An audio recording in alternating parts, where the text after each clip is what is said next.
Cool. So, on to speaker number 2. And we've got Marlene Dragonweaver, or UmanRa. I like that, UmanRa. So, a starseed, a blueprint connector. What's that mean? A wayshower, a dragon rider, a soul guide, a healer, a martial artist. I wonder which martial art that is. A creator, a spiritual alchemist, and a dreamer. Wow. The Marlene's a dragon rider of the white mother dragon monad, fully merged with her dragon Uman and twin flame of UmanRa, who are guardians to Gaia's heart and were dragon samurai protectors of the dragon teams that created Gaia. Wow. And she's here. She's going to talk about the blueprinters. Who are they? And how they are linked to the white mother dragon monad. Hello, Marlene. Welcome. I'm excited to Hi hear all this. everyone.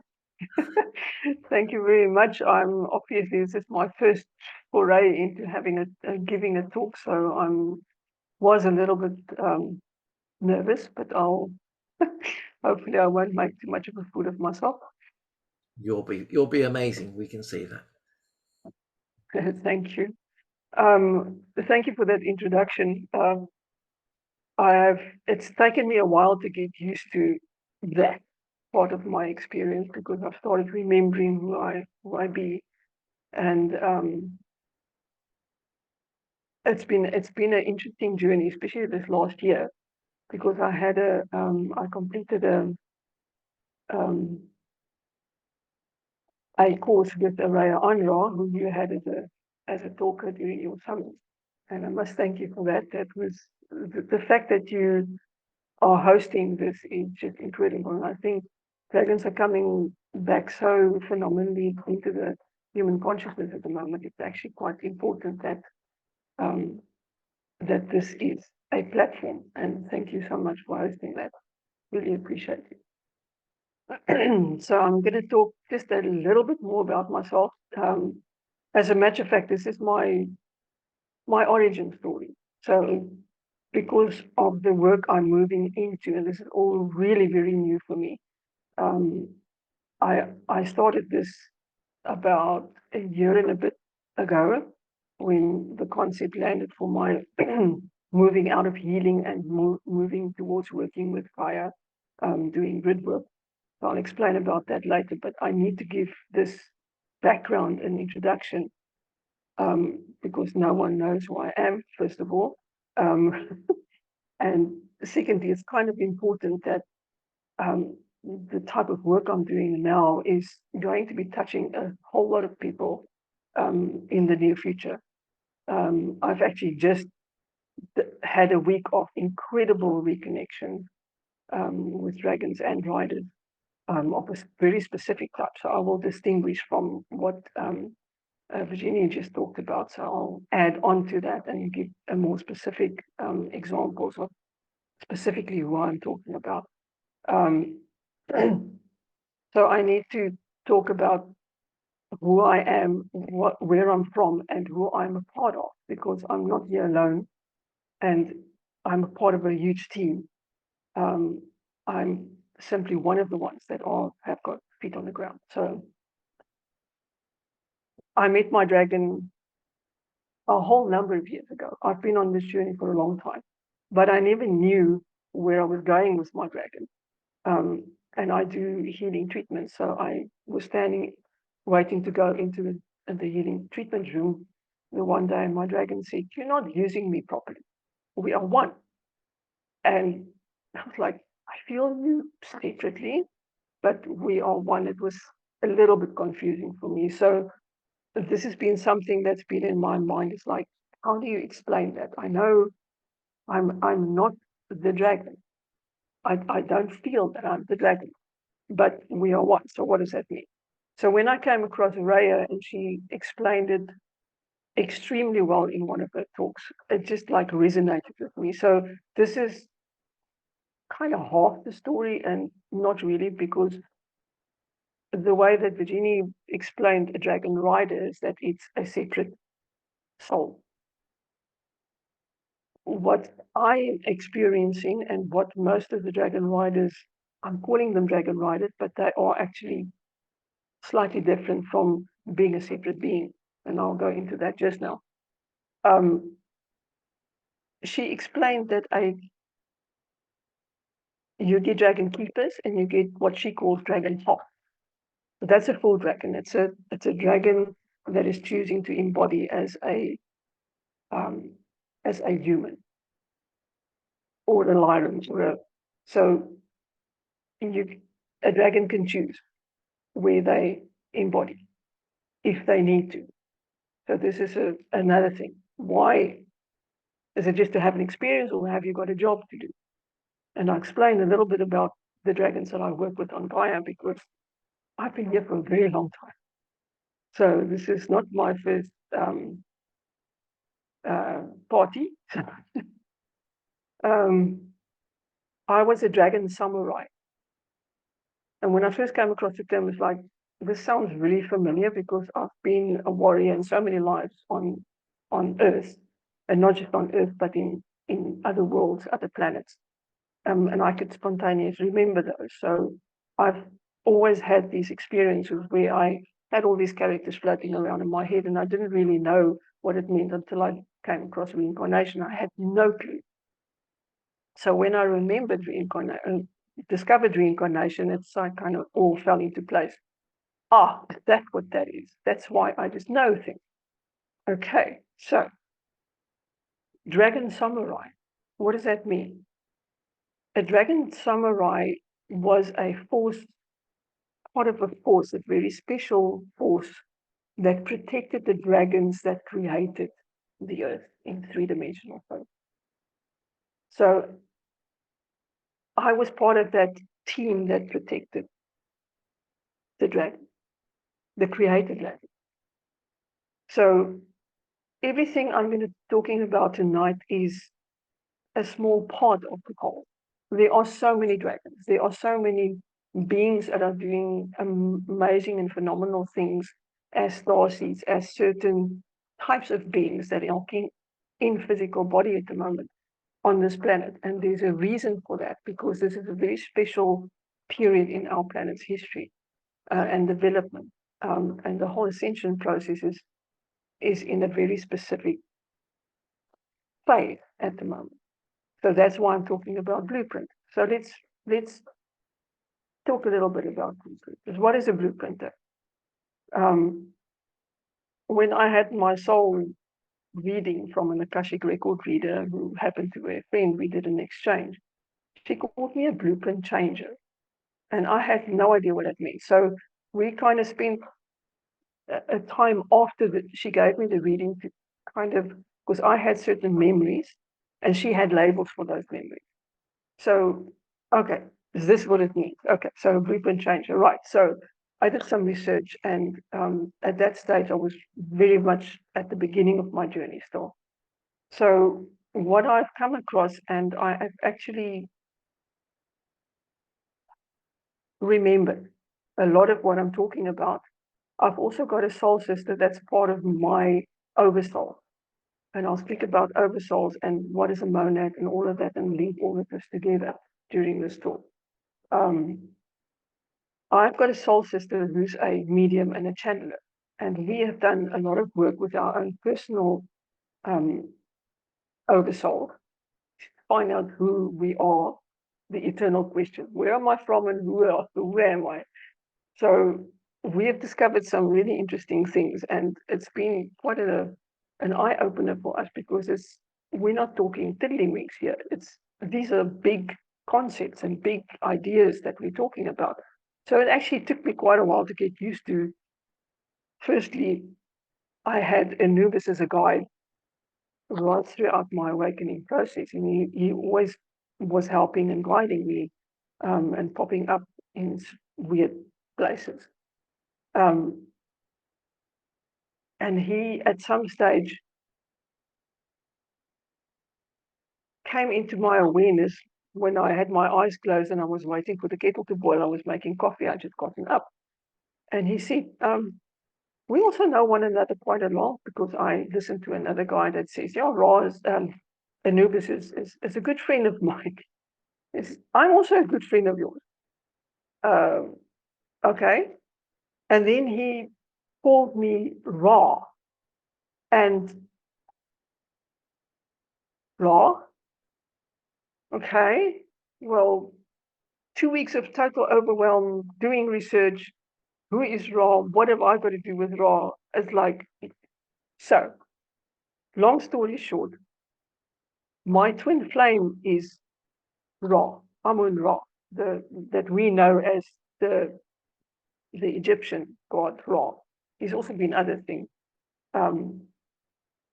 as well as Anubis. So that's my twin flame. Hence, my name is the opposite. So two sides of a coin. My dragon's name is Uman. So I am known as UmanRa. That's where my name comes from that I use. Dragon Weaver, I'll explain a little bit later. So, who are the blueprinters? When Source decides to create a new realm, and I'm going to be reading this because I'm not that familiar with it, and I don't want to miss anything. The Source creator, that consciousness, then has a meeting with a council of 12, which are very high level souls that kind of serve as the primary intermediaries between Source and the rest of creation. They together define the specifics of this realm. The objectives for the soul growth in the realm, how will it manifest, how will life manifest, and they establish the various parameters for this new realm. Then the Council of 12 reaches out to souls who've been blueprinters before, and they're known as blueprinters for a specific reason, obviously, because they created. So they need to take on the role of blueprint coordinators. So the coordinators are kind of top level. So that the coordinators devise the integration of this new realm within the existing multiverses, designing how it will interact and coexist with the rest of creation. So that's kind of important. Then once this framework is in place, the coordinators create detailed job descriptions for the millions of other tasks that's required in this new realm. The originators then, together with designers, the designers are selected. They're kind of the big picture creators. The originators are the structural creators of the physical realm that's going to have a physical part. The designers color and add beauty to that structure. The technicians create the technical and energetic systems of the inhabitants of the realm, their bodies and the environment, and so on. So those are the technicians. Then, once all of that is sorted out, the originators then hire other souls to be changers, translators, and deliverers. Now, these are all part of, if you get an Akashic record reading, the people that do the readings get trained in all of these. So that's where this information is from. And these are kind of what they've determined, that people who incarnate here that are blueprinters have these different roles. Those are the known ones. So translators are responsible for communication in all its forms between all the different ones. The deliverers keep everyone in the realm reminded and focused on divine love for themselves and each other. And the changes, and this is a role that I was for a long time before I actually decided to do what I'm doing now. I was a blueprint changer. So that was the title that I got in my soul reading. Changers experience the difficulties and turmoil within the realm. So they incarnate, or they incarnate, or they become like a spy. I love spy movies, and now I know why. I've done this for a long time. They infiltrate. They kind of disappear into the different areas of the realm. So planets, you name it. Have a look, see is there anything can be changed. And then they make suggestions on how to adjust things, or they tweak things from the inside. So that's a blueprint changer. That was what I was doing up until, well, a couple of million years ago. Very traumatic. When you become part and you do it for long enough, and you either not incarnate, but you live as a being on that planet. So being a dragon, which is what I am at my soul level, we shapeshifting, which kind of make us, easy. You can become whatever you want to be, and whatever you need to be. So you can live as anyone in that particular realm. But if you stay there long enough, you're going to experience things, and it's usually got to do with wars, and it's usually got to do with a lot of things. So I experienced trauma, and the reason why I decided not to be a blueprint changer anymore was because I lost the plot a little bit on one of my missions, and did something that I had to pay back some karma. So that was kind of the reason why I've been incarnating on Earth since the end of Atlantis. 12,000 years of incarnation, very short in-betweens for more than one reason. So partly karmic, and partly to hold stable this particular timeline, the important timeline, this one. So that was part of my job. So very important to realize that if you choose to be a blueprinter, the soul that always has the choice, the freedom to choose whether or not to accept the blueprinter duty. And sometimes the blueprint is not always, but so there are blueprinters outside of our so if we're talking about the earth realm, there are blueprinters outside as well. Some blueprinters choose to embody and to work from feet on the ground. So that's what I'm doing at the moment. And I'll talk about what I'm doing right now in this lifetime a little bit later. So let's get to the dragon rider. So I work with a very specific type of dragon rider. And here I'll explain exactly how these dragon riders at soul level look like. So when a soul, if you from your oversoul, your higher self, you have got a certain soul signature. So you're a certain type of being. So I, at my highest level, am a dragon in form. So a dragon, when a soul decides to incarnate in a body, in a physical body, in whichever realm they choose to have an experience, you fractal off from your soul. That sends out the feeler, and you then incarnate or inhabit that specific being that you choose to have an experience at. So the dragon is the only being that can fractal off again into a dragon and a rider. Same soul. So this is a very particular experience, and it's done for a very specific reason. Like, for instance, on our planet, if the dragons are portal keepers, like what I am or was, I'm not a portal keeper anymore. Technically, I'm not a portal keeper. And I'll explain that just now. The portal keeper of a very specific vortex on the body of Gaia within the grid structures is a very specific dragon.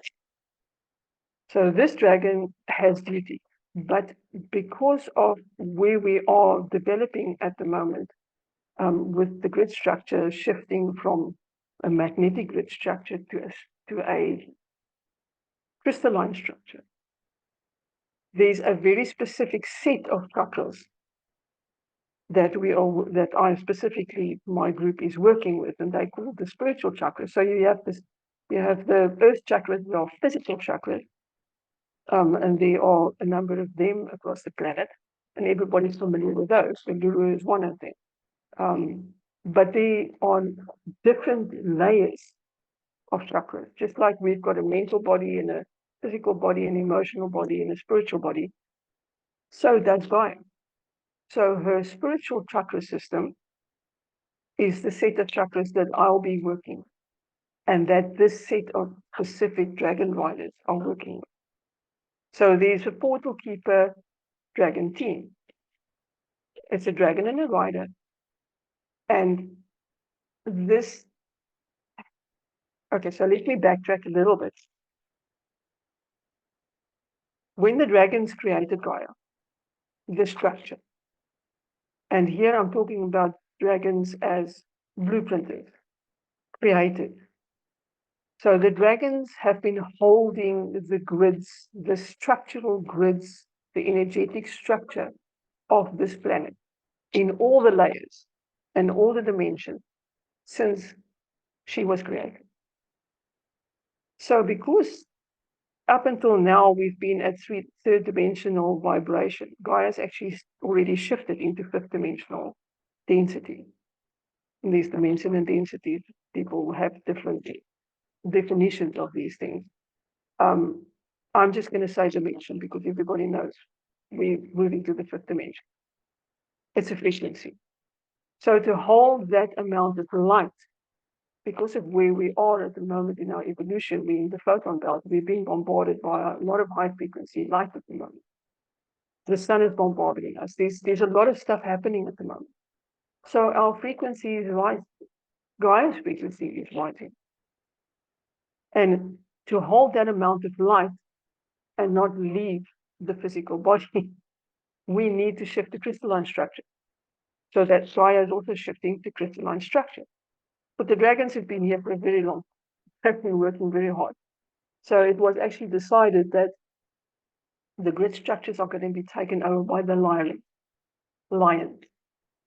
So golden winged lions, lion. So to hand over the structure of God, this is a huge project. I mean, you can just imagine what's been happening. There's so many things happening on the planet at the moment, and this is one of the layers. So there are lots of other people doing different various things, and we're all stacked. So there needs to be teams to work with all these things. So I have handed over my portal, which was Table Mountain. I was linked energetically, structurally, into the structure, the energetic grid structure of Table Mountain as a portal keeper. So that's as embodied in human form, the rider holds the codes for specific light codes and energetic structure for the portal. The dragon has another task. So the dragon is in spirit form and the rider is in human form to form that team. So I was doing a day job, standing there saying, I needed to be in Cape Town, don't know why, but I'm here. And I know I'm a portal keeper, but what does it mean? And the words I got were, you are the portal. You don't have to do anything. You are the portal. And I only understood it later when I could see it through my soul sister did a wonderful energetic attunement and upgrade for us. And I could actually, during this process, I could see my actual energetic structure totally linked into the portal structure. It's a mesh. Your energy is just part of. And when I looked at Table Mountain in Cape Town, it was my mountain. So last year in August on Lionsgate, and this is part of the project that I was moving now into, I was required to hand over the portal. Me and my dragon handed over the portal to the golden winged lion lion that was taking over the structure. So that happened on Lionsgate last year. And for 24 hours, I was actually disentangling my energetic structure from the portal structure. It was one of the most amazing experiences I've ever had in my life. It was profoundly beautiful and very, very emotional for me as well. And to disentangle, it's like almost like when your child goes off to university or leaves the house, it's like far away. It's like I don't feel you anymore. And that's how I feel about Table Mountain now. It doesn't feel like my mountain anymore. I can now leave the area and not like look back in yearning. Not my mountain anymore. So this needs to happen for 12 earth chakra vortexes like this one. So they are, and let's see here.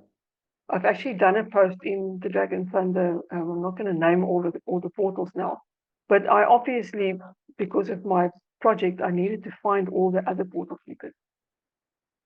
That's my task. I was the only one that was awake at this stage. I was told this that there was such a suppression of our energies due to the matrix that we live in, that we chose to come and experience, and that is being dismantled now. That all the other portal keepers were very much suppressed. They had no idea. The dragons are there, they're still doing their job. But the spiritual chakras, some of them are still closed. They're not open yet. They will only open within the next 10 years as Gaia grows into her new fifth dimensional structure. So my task is to facilitate all the handing over processes of these earth chakras from the dragon and their riders to the lyran. So I posted last week. I posted a post and I found 6 of them now already. So amazing. It's been a very emotional week for me actually. So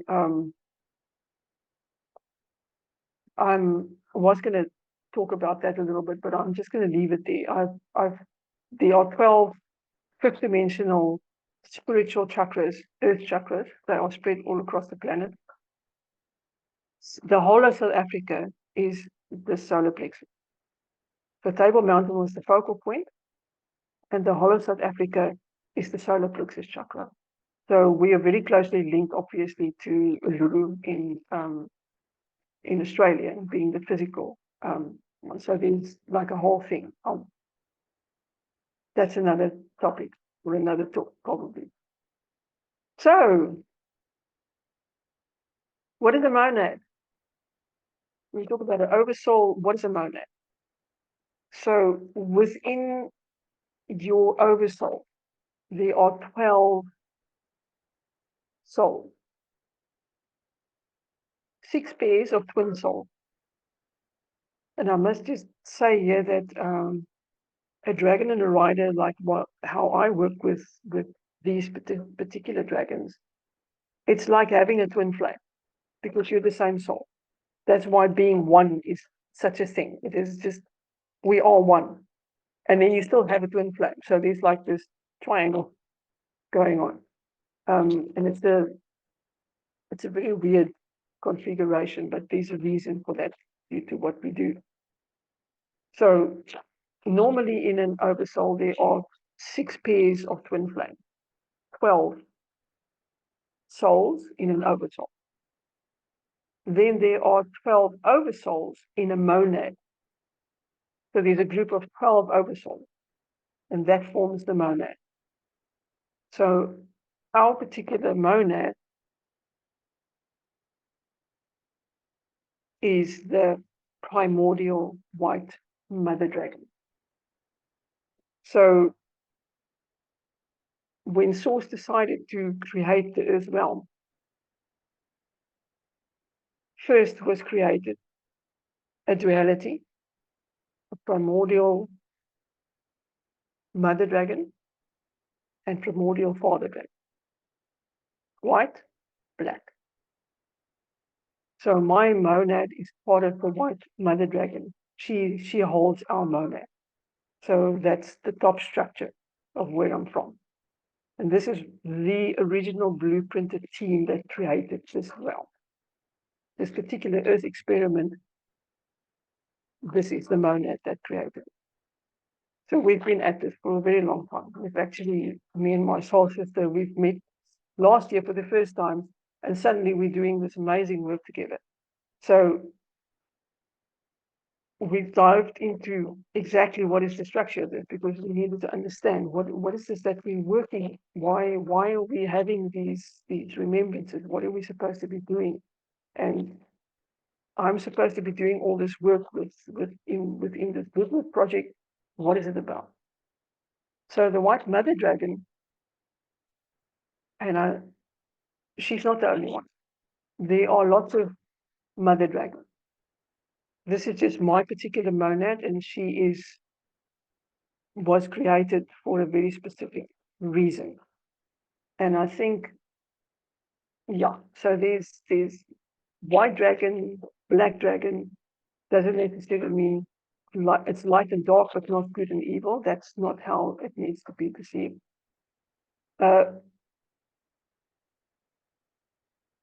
We call them dragons in that form, but they're more. It's a very moldable. It's just kind of, they look like and feel like a dragon's more feel than what it is look. So if I speak about a primordial dragon, what it is, but there's an overlay. There's archangel energy and phoenix energy within this form. So there's a triad thing. So with the white mother dragon and with the black father dragon as well. So I'm just going to focus obviously on the white mother dragon, because that's my monad.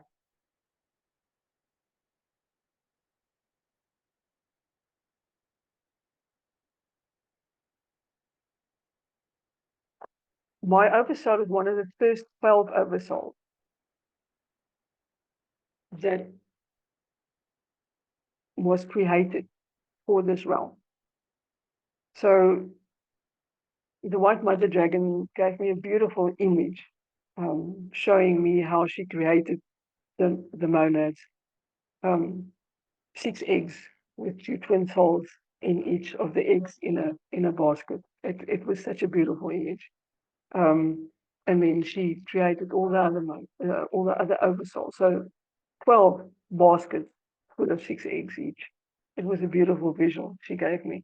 So, and then she created all the other monads to support this one. So there's a soul group that is supporting this whole blueprinted tree, if I can call them that. And a soul group consists of 144,000 monads. It's a huge group. There's a lot of work to be done when you create a realm. So 144,000 times 144 is 20,736,000 souls. So just to give you a little bit of perspective, what goes into creating a realm. So each oversoul in our specific monad has a specific structure. So there's an overseeing archangel aspect. So the archangels is not individual beings. Each archangel is an aspect of source, if you can see it like that. Matthias Stefano explained that very, very well. It's an aspect. It's not an individual being. So when you talk about archangels, it's like kind of one level just below source. It's source divided into 12 aspects. So we're working with 12 archangels. So each of our oversouls in this monad has got an overseeing archangel. So the overseeing, the archangel energy that is linked with each of the oversouls. My particular oversoul has got Archangel Gabriel, and I'm working with Michelle Magic Medium. She's my soul sister. She's an aspect of Archangel Gabriel. So she's an archangel in human form. And she's got a very specific task to do as well. With so there's 6 pairs of twin flame, one embodied in physical form at the moment, human form because we're on Earth, and one in spiritual form. There's a project leader, there's an archangel that's embodied, there's a portal keeper, a dragon and a rider, there's a technical scientist, we haven't found the right terminology for that particular soul yet, there's a timekeeper, and there's a record keeper. So that's basically, we figured this out literally yesterday because we've been asking. We had bits and pieces of it. So my particular oversoul, the project leader is Commander Ashtar. I've been working with Commander Ashtar for a long time. We've done some interesting work together. And when I talk about Commander Ashtar, I know there's talk of being an imposter, and the matrix that we live in is an inversion of the reality. So there's always going to be an imposter. There's an imposter of Anubis. There's an imposter of Commander Ashtar. So you've got to discern whether you're working with a being of light, always. So when you're working with someone and you are channeling someone or you are communicating with someone, you always have to check, is this a light being that you're working with? And I'm bringing this up because I've come across some interesting things, and I've asked Commander Ashtar, this definitely not you. He said, no, that's not me. That's an imposter. So he is a real being, and he is the project leader for our particular oversoul. Then there is my dragon and me form a team, and our twin soul is AmunRa, or Ra, the sun god. Sun god, meaning he's not a sun dragon. He creates sun and solar dragon. That is who Ra really is. So, just to give you an idea, dragons are incredible beings. My soul sister, Michelle Magic Medium, is the archangel. Then our record keeper is Anubis in spirit. And we still need to determine who all the specifics are of our particular oversoul. So Commander Ashtar just told us that we don't know yet who the human forms are of these particular spirit forms, because they're not ready to reveal it. So that this is an unfolding story for us. So at the moment, I am a blueprint connector. A blueprint connector. I've always seen myself as the word soul nexus thing, a nexus, and like linking different people. So now it resonates because blueprint connector is a type of technician. So I'm connecting things and seeing that I've created portals as a portal keeper, as a portal dragon. I've been creating portals for a long time. So it's kind of makes sense that portals connecting. So that will make sense.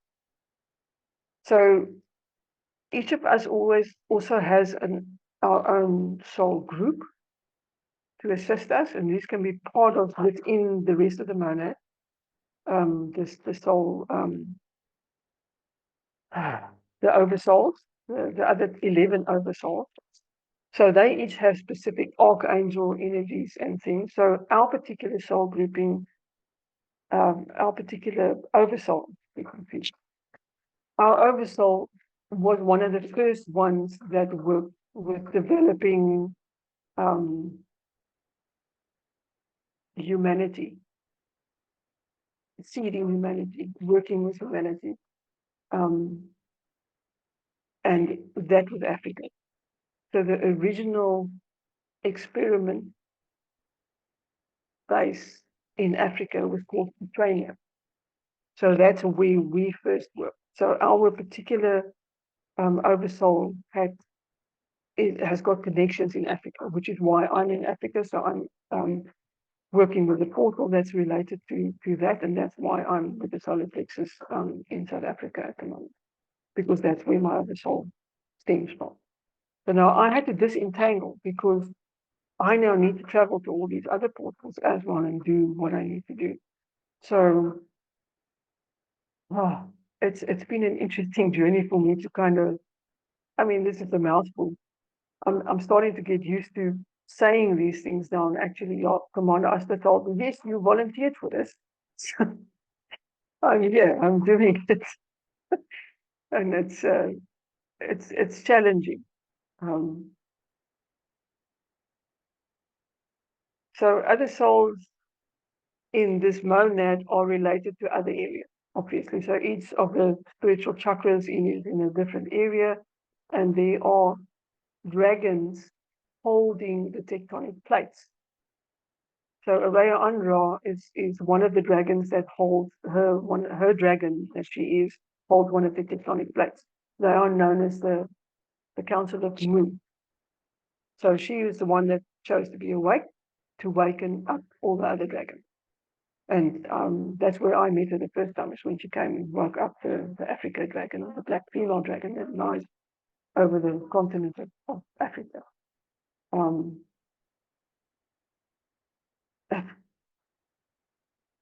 It's a beautiful dragon. She is so beautiful. Raya is a powerful dragon. She's the female water dragon. So they come in pairs as well.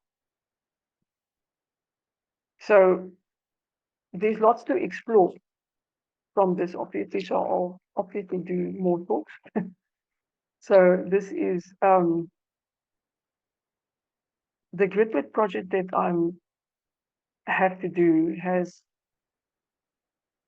a couple of levels to it. So I'll be working with helping first of all, I'm helping to connect all the portal keeper dragons to their dragon riders at the moment. And this has been so amazing for me. This whole week, I have now connected 6 of them. I've also found a Lyran that's part dragon, but she's more lion than she is dragon. And then we determined, but she's the new portal keeper. So that will make sense, because I mean, they also going to have an embodiment if they're holding the codes for the portal that they're taking over. So Table Mountain portal, the embodiment of the golden Lyran that I handed over to was the white lions. The white lions in South Africa hold the energies of the portal here. So those I went to Paul. I found the white lion in Paul, which is down the road here from me, in a sanctuary. And we did a whole ceremony and created a connecting grid there. It was fascinating work. And then had a chat with the lions there. There's a couple of them, but 2 of them specifically hold embodies the golden lion that I handed the portal over to. So this has got to happen in each of these areas. So once I'm now disentangled. So now I've got to connect the humans to the new frequency of this portal.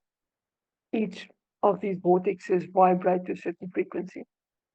So I was told when this whole thing happened that I need to create frequency music and light language. And at that stage, I didn't even know about light language. When I met Michelle, she spoke in light language, and I was like, oh, okay. I was totally unfamiliar with it. But Raya also speaks. Raya actually speaks dragon light language. So Raya is giving me the light language for this whole. She facilitates that.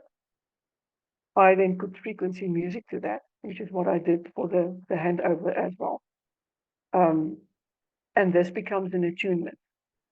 So it resonates at a certain frequency, and that facilitates the attunement of our chakras to the chakra that we're working with. So our solar plexus in South Africa will be connected to the solar plexus, which is the whole of South Africa.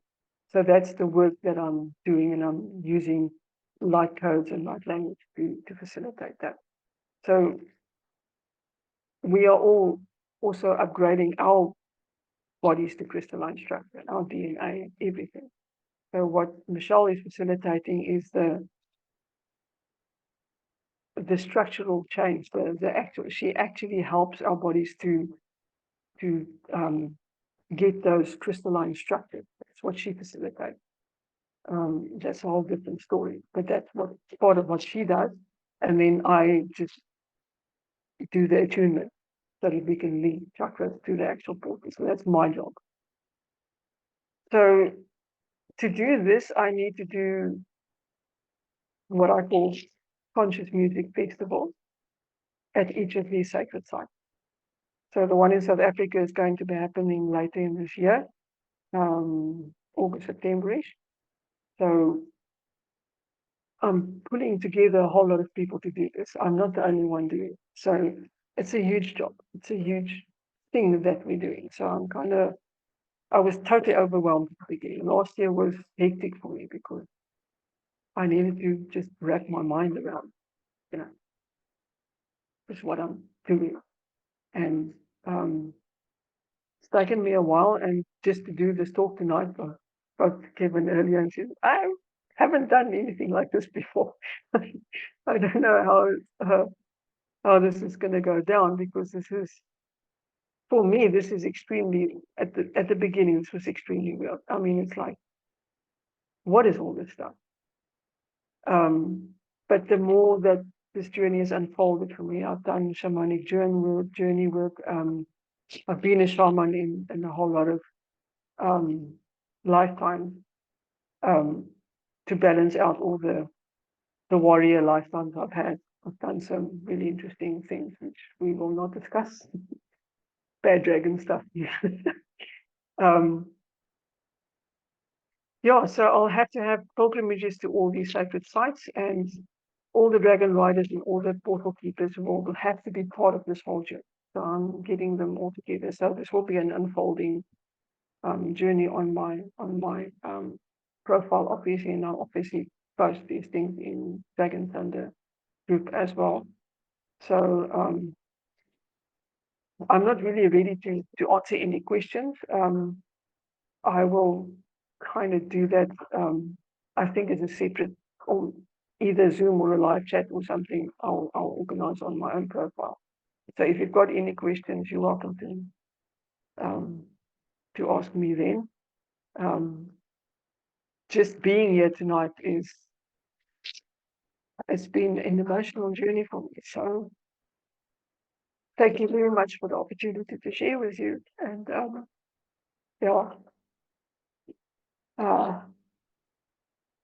it's huge. And there's so many other people that are doing incredible things that I've discovered through doing this work and connecting with people, because this was totally out of my comfort zone.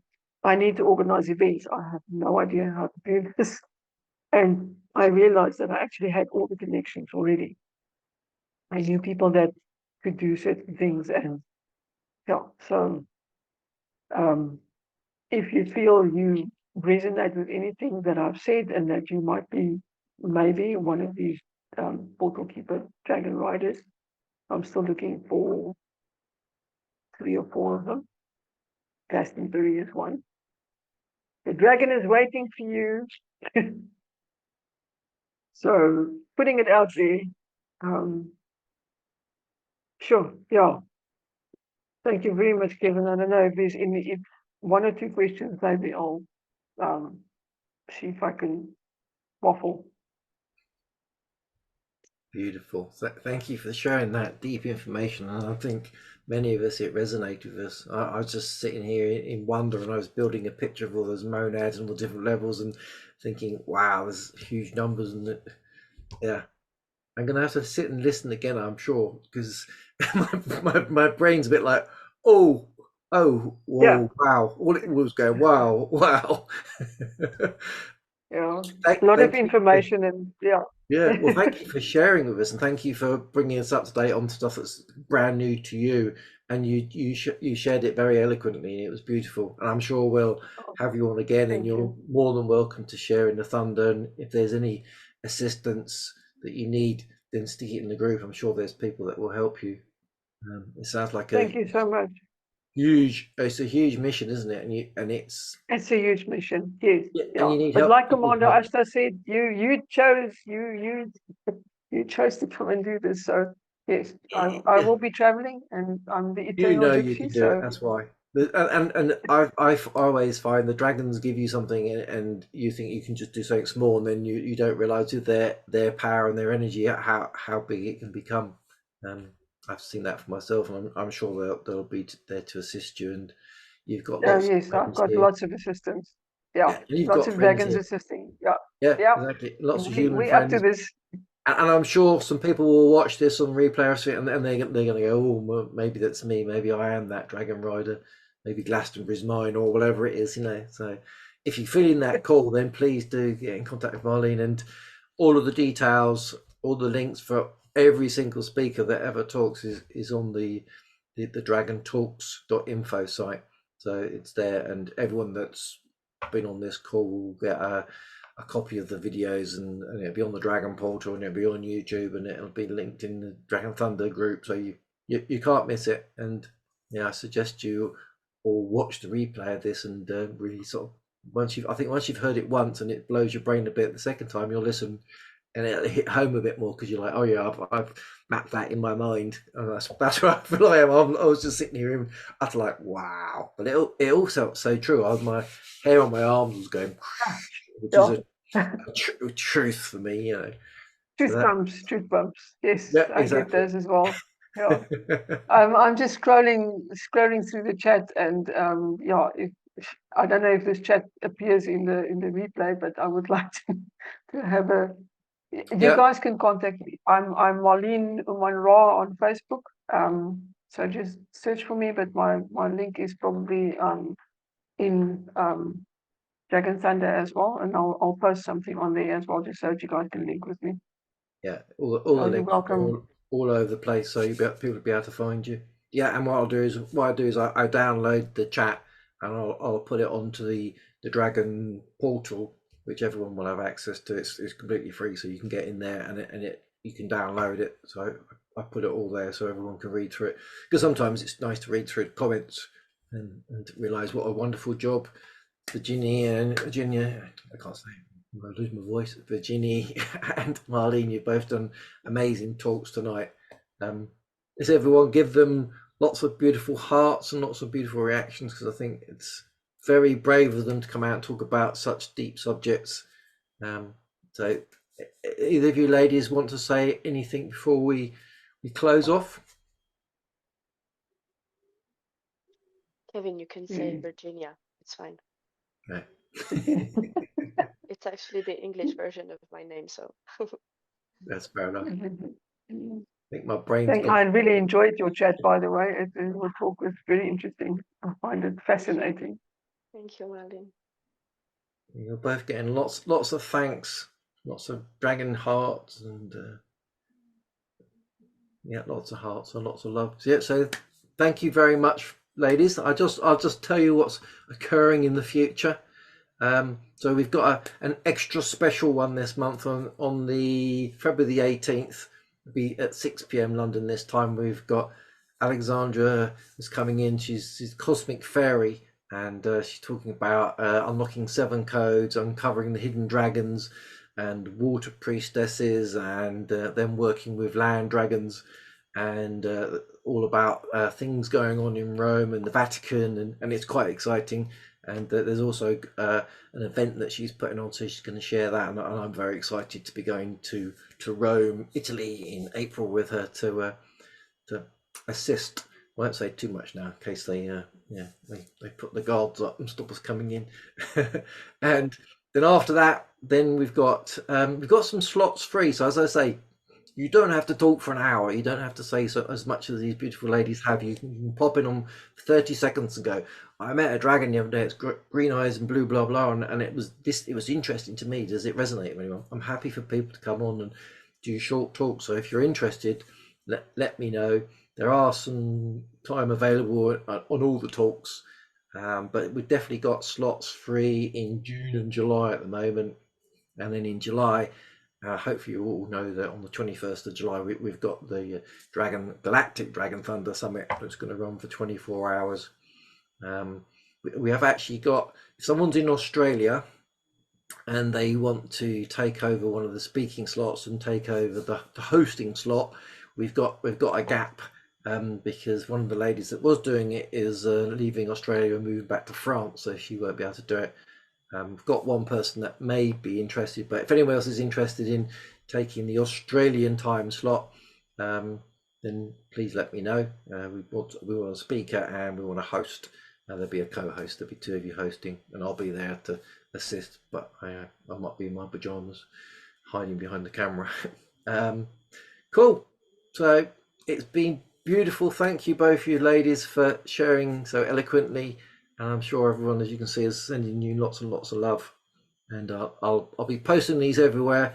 It'll be tomorrow now because it's almost my bedtime. I need my beauty sleep. So thank you again, everyone, and see you all soon. There you go. Bye.